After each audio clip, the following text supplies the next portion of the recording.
வணக்கம் நண்பர்களே. திமுகவின் தலைவர் வசமாக சிக்கினார். எங்களிடம் மிரட்டிதான் பணத்தை பெற்றார்கள் என்று டெண்டர் வாங்கிய நிறுவனங்கள் 34 வழக்குகள் பதிவு செய்யப்பட்டிருக்கிறது. நண்பர்களே, இந்த வீடியோவிற்கு ஒரே ஒரு லைக் மற்றும் சப்ஸ்கிரைப் பண்ணிருங்க.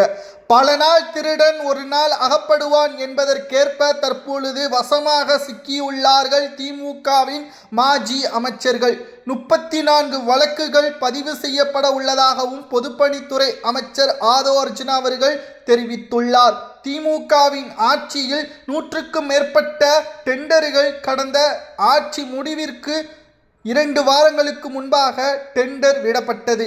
ஆனால் தாவேகாவின் ஆட்சியில் அனைத்தும் அது ரத்து செய்யப்பட்டு மீண்டும் முறைவான டெண்டர்களை வழங்க உத்தரவுகளையும் பிறப்பிக்கப்பட்டுள்ளது.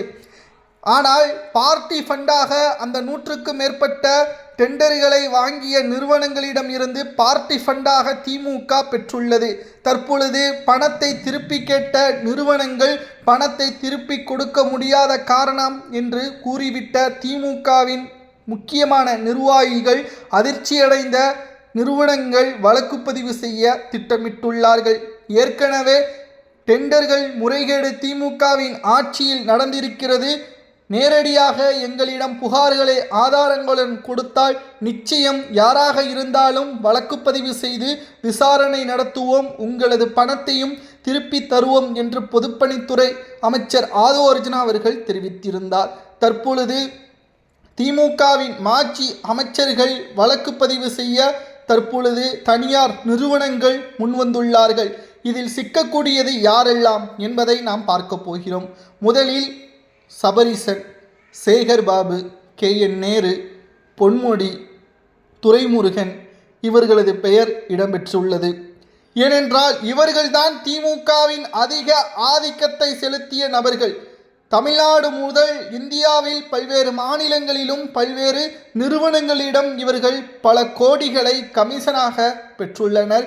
தமிழ்நாட்டில் புதிய நிறுவனங்கள் அமைப்பதற்கும் பல்வேறு திட்டங்களை நிறைவேற்றுவதற்கும் டெண்டர்கள் தமிழ்நாடு அரசு வழங்கியது.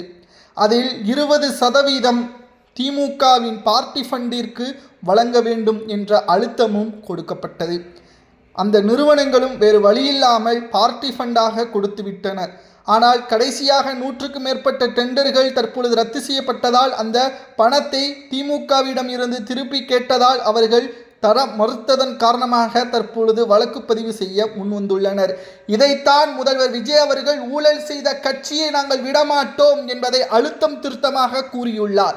ஏனென்றால் திமுகவை பொறுத்தளவிற்கு நல்லவர்கள் போல் நாடகமாடும் மிகவும் மோசமான நபர்கள் என்பதில் துளி அளவு கூட சந்தேகமே கிடையாது.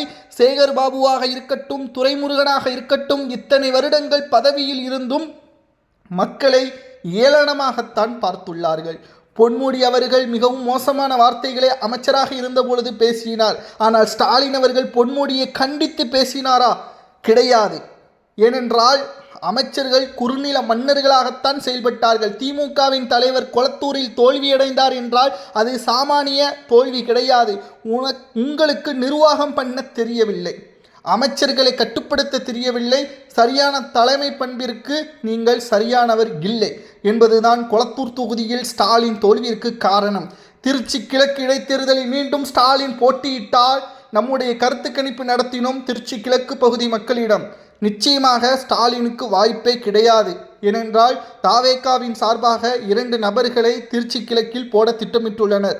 ஒருவர் சகாயம் IAS அவர்கள், 2வது ராகவா லாரன்ஸ் அவர்கள். இதில் ஏதாவது ஒருவர் நிச்சயமாக போட்டியிடுவார். இவர்களுக்கு இணையாக ஸ்டாலின் அவர்கள் போட்டியிட்டால் தோல்விதான் தழுவார் என்ற கருத்து கணிப்புகளும் நாம் அங்கு சேகரித்து வைத்திருக்கிறோம். அது வரக்கூடிய நாட்களில் நாம் நிச்சயமாக வெளியிடுவோம்.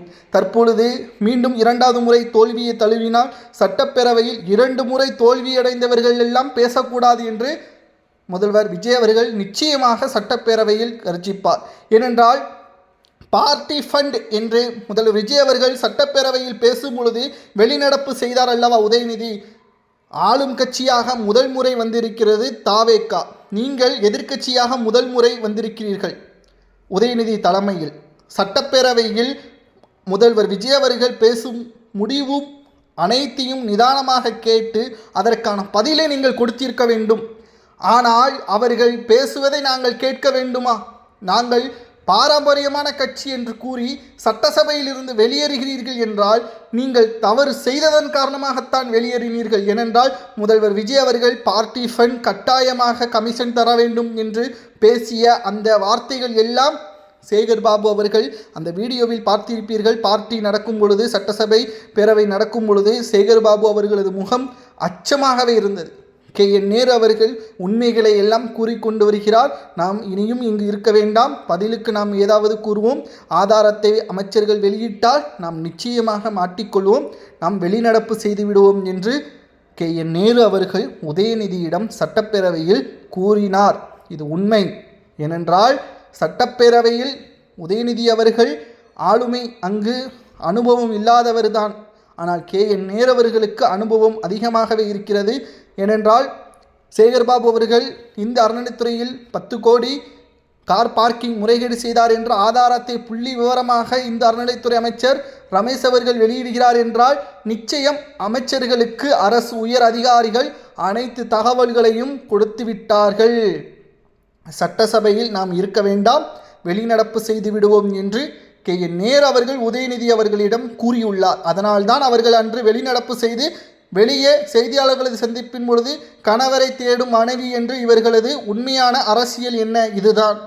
மறைந்த முன்னாள் முதல்வர் ஜெயலலிதா அவர்களுக்கு சட்டப்பேரவையில் நடந்த அந்த அநியாயத்தை பற்றி நாம் பேசினால் திமுகவின் சட்டமன்ற மரபு ஒழுக்கத்தை சீர்குலைத்து விட்டார்கள் விஜய் என்று கூறினால் நாம் இதற்கு பதிலடி கொடுப்பது என்னவாக இருக்கும்? மறைந்த முன்னாள் முதல்வர் அவர்களது ஜெயலலிதா அவர்களது சர்ச்சையான விஷயம்தான். திமுக சட்டசபை மரபை பற்றி பேசுவதற்கு அவர்களுக்கு உரிமையே கிடையாது. ஏனென்றால் ஆளும் கட்சியாக இருந்தால் அவர்கள் ஒரு முகமாகவும், எதிர்க்கட்சியாக இருந்தால் வேறு முகமாகவும் அவர்களுக்கு பழக்கப்பட்டது. ஆனால் முதல்வர் விஜய் அவர்கள் கண்ணியமாக அனைத்தையும் நடத்தி சட்டசபையை மிகவும் சிறப்பாக நடத்தினார். அதில் எந்த ஒரு மாற்று கருத்தும் கிடையாது. தற்பொழுது தனியார் நிறுவனங்கள் தங்களை மிரட்டித்தான் பார்ட்டி ஃபண்டை 20% கட்டாயமாக செலுத்த வேண்டும் என்று வாங்கியுள்ளார்கள். நாங்கள் வழக்கு தொடர முன்வந்துள்ளோம் என்று தெரிவித்துள்ளார்கள். இந்த வழக்கு பதிவு செய்யப்பட்டால் நிச்சயமாக நாம் கூறுகிறோம், மிக முக்கியமான திமுகவின் அவர்கள் சிறையில் அடைக்கப்படுவார்கள். திமுக மீண்டும் ஆளும் இடத்திற்கு வருவது மிக மிக கடினமானது. ஸ்டாலின் அவர்கள் செய்த தவறு அமைச்சர்களை கட்டுப்படுத்தாதது, மருமகனை கட்டுப்படுத்தாதது மிகப்பெரிய அளவில் திமுகவின் தோல்விற்கு அவரே வழிவகுத்து விட்டார் என்ற தகவலையும் நம்மால் பார்க்க முடிகிறது. நண்பர்களை, இதை பற்றி உங்களது கருத்துக்களை மறக்காமல் கமெண்ட் வாயிலாக கூறுங்கள். பார்ட்டி ஃபண்டாக பெற்ற பணத்தை என்ன செய்யலாம் என்பதை கமெண்ட் வாயிலாக மறக்காமல் கூறுங்கள். நன்றி, வணக்கம்.